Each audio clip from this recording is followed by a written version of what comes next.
Nod, nods, nodding, nodded,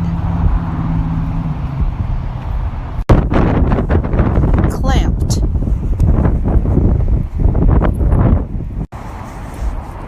creaked,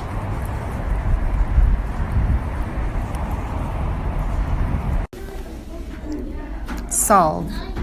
I can solve blank.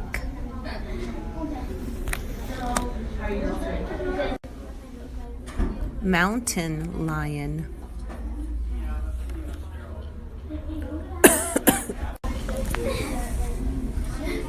Floor.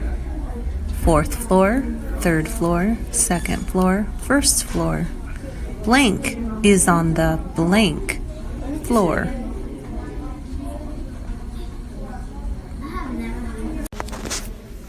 Silently. I blank silently.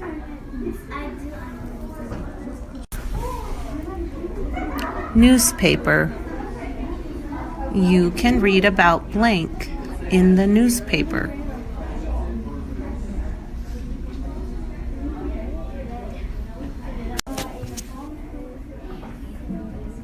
Cellar.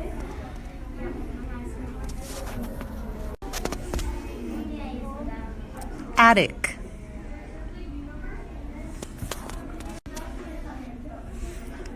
Lead.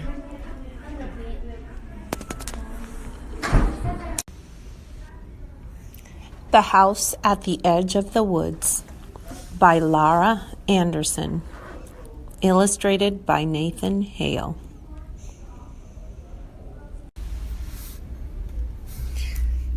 Ava met Miles in the dark at the edge of the woods.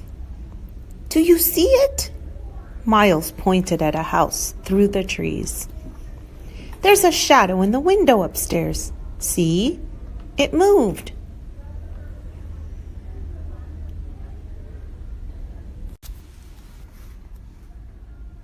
"It must be a cat," said Ava.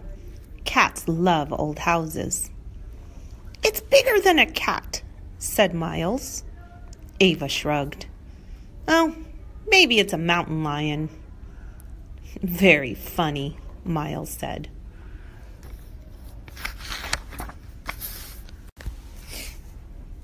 "It's a mystery. We have to find out what it is," Miles told her.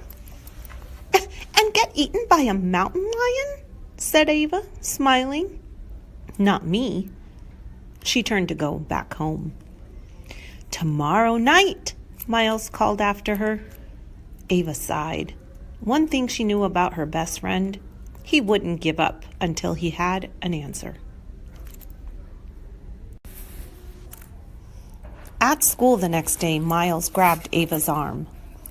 "Look what I found on the floor by my locker," he said. He held out a cutting from a newspaper.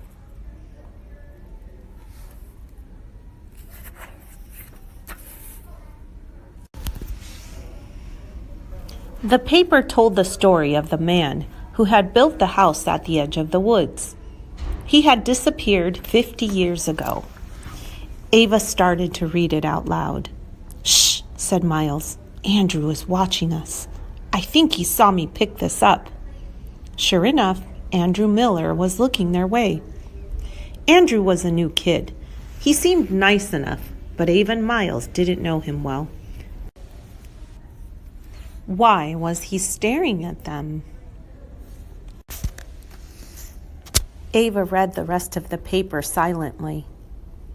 "Mr. Sanborn was never seen again. We had no leads," the Smithstown police said, "and we still don't. This is what we call a cold case." Miss Maybelle Mayfield was Sanborn's next-door neighbor. "Well, he was an odd man," she said. "He was always hinting that he had hidden treasure in that house." "The police told me not to tell anybody, and I didn't. Not till this day. Miss Mayfield now lives at the Sunshine Home for Seniors." What happened to Lester Sanborn? That remains a mystery. "I think the shadow we saw was a treasure hunter," Miles said. Maybe, Ava said. Someone cut this out of the paper. They must have dropped it by mistake. We go over there tonight, Miles said. Ava shook her head, no. Yes, Miles said, you're my best friend. You have to go with me. Ava knew that Miles would never give up. Fine, she told him, but you'll have to answer to my mom if I get eaten by a mountain lion.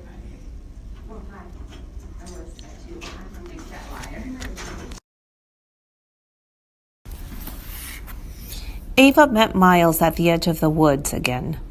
Let's go, he said. He flicked on a flashlight and set off. Soon they were at the back door of the house. Ava stopped. You go first, she told Miles.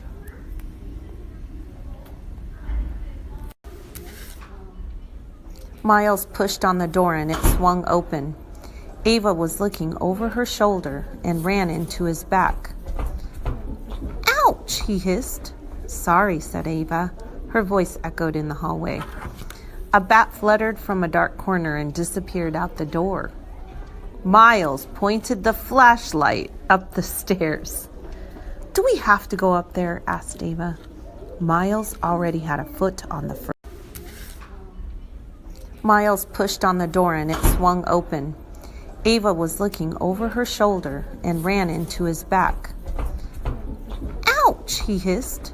Sorry, said Ava. Her voice echoed in the hallway. A bat fluttered from a dark corner and disappeared out the door.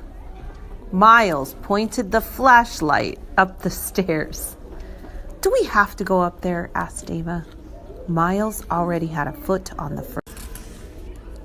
He began to climb. The floor above them moaned and creaked.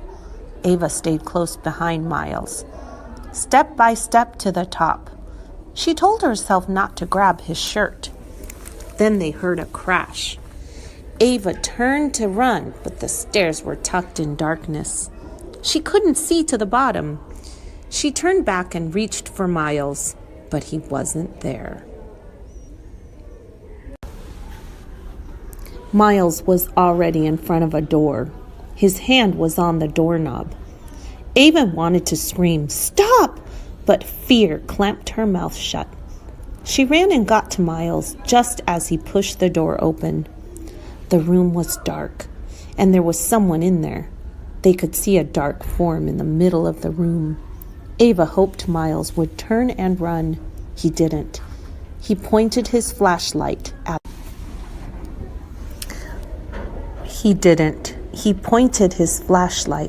the person.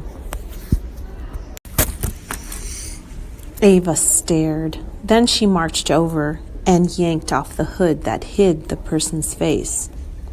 "Andrew Miller," she said, "do you know how much you frightened Miles?" "Me?" said Miles. Andrew grinned at them. "Do you know how much you frightened me?" he asked. Miles dug the newspaper cutting out of his pocket and held it out. "Is this yours?" Miles asked. Andrew nodded. "It fell out of my locker," he said. "I've been coming here to look around ever since I read that in the paper." "So we solved the mystery of the shadow in the window," Ava said to Miles.